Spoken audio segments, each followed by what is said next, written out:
నేడు AP cabinet భేటీ కానుంది. CM Chandrababu అధ్యక్షతన ఉదయం 11 గంటలకు ఈ భేటీ జరగనుంది. ఈ సమావేశంలో కీలక నిర్ణయాలకు ఆమోదం తెలపనుంది మంత్రివర్గం. ఈ సమావేశంలో అమరావతి రాజధాని నిర్మాణంలో ఫేజ్ 2 భూసేకరణపై చర్చించి కీలక నిర్ణయం తీసుకోనుంది కేబినెట్. అలాగే సిఆర్డీఏ 46వ అథారిటీలో ఆమోదించిన అంశాలన్నింటికీ ఏపీ కేబినెట్ గ్రీన్ సిగ్నల్ ఇవ్వనుంది. రాజధాని అమరావతి నిర్మాణం కోసం సిఆర్డీఏ కమిషనర్ నిధులు సమీకరించుకునే అంశంపై మంత్రులు చర్చించనున్నారు.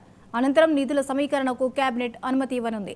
అలాగే ఉండవల్లి పెనుమాక రైతులు జరీబు భూములకు రిటర్నబుల్ ఫ్లాట్లు ఇచ్చే అంశంపై సిఆర్డీఏ అథారిటీ తీసుకున్న నిర్ణయానికి కేబినెట్లో అనుమతి లభించనుంది.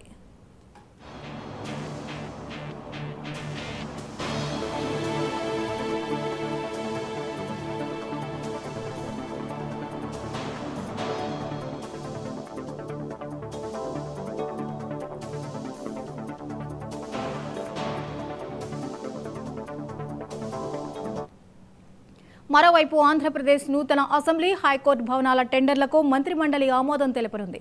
5వ ఎస్ఐపిబి సమావేశంలో ఆమోదించిన అంశాలకు సైతం కేబినెట్లో గ్రీన్ సిగ్నల్ పడనుంది.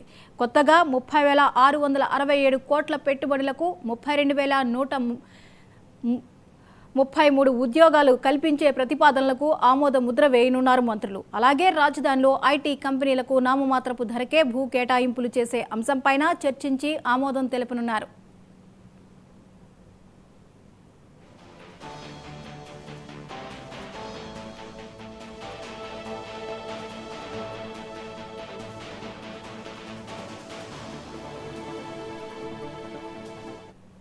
ఈ అంశంపై మరిన్ని అప్డేట్స్ ని ఏపీ స్పెషల్ కరెస్పాండెంట్ సాంబశివరావు అందిస్తారు. సాంబశివరావు, ఏపీ కేబినెట్ సమావేశం జరగనుంది, దీనికి సంబంధించిన అప్డేట్స్ ఏంటి? చూస్తే మనం చూసుకున్నట్లయితే ఆంధ్రప్రదేశ్ ముఖ్యమంత్రి చంద్రబాబు నాయుడు అధ్యక్షన ఇవాళైతే కేబినెట్ సమావేశం జరగనుంది. ముఖ్యంగా ఈ భేటీలో పలు కీలక అంశాలపైన అయితే కేబినెట్ అయితే చర్చించబోతాం అన్నటువంటి పరిస్థితి, అదేవిధంగా ఆమోదించబోతున్నటువంటి పరిస్థితి. ముఖ్యంగా మనం చూసుకున్నట్లయితే సిఆర్డీఏ 46వ అథారిటీకి సంబంధించినటువంటి అథారిటీలో ఆమోదించిన అంశాలను కేబినెట్ అయితే గ్రీన్ సిగ్నల్ ఇవ్వనుంది. అమరావతి నిర్మాణం కోసం అవసరమైన నిధులు సమీకరణకి చేసేందుకు సిఆర్డీఏ కమిషన్ అయితే ఈ కేబినెట్ లో అనుమతి ఇవ్వనుంది. అదేవిధంగా నూతన అసెంబ్లీ హైకోర్టు భవనాలకు టెండర్లను ఓకే చెప్పనుంది. అదేవిధంగా 5వ ఐపీఎస్ ఎస్బీఐ సమావేశంలో ఆమోదించిన పెట్టుబడులకు సంబంధించి ఒక నిర్ణయానికి కూడా తీసుకున్నటువంటి పరిస్థితి.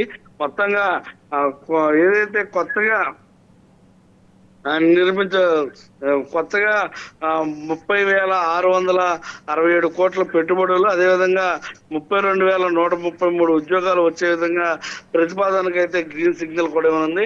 అదేవిధంగా విశాఖపట్నంలో టీసీఎస్ కంపెనీ ఏర్పాటుకు సహా పలు కంపెనీల పెట్టుబడులకు మంత్రిమండలి అయితే ఆమోదం తెలపనుంది. అదేవిధంగా ఐటీ కంపెనీలకు నామమాత్రపు ధరకే భూములు కేటాయింపులకు ఆమోదింపు కూడా ఉండనుంది. ఉండవల్లి పెనుమాక, అదేవిధంగా మనం చూసుకున్నట్లయితే ఉండవల్లి పెనుమాక ఇతర అంటే కంపెనీలకు భూములు రిటర్నింగ్ ఫ్లాట్లు ఇచ్చేటటువంటి అంశాలపైన అథారిటీ కూడా నిర్ణయం తీసుకుపోతాం అన్నటువంటి పరిస్థితి. కేబినెట్ ఆమోదించినటువంటి థ్యాంక్ యూ సాంబశివరావు.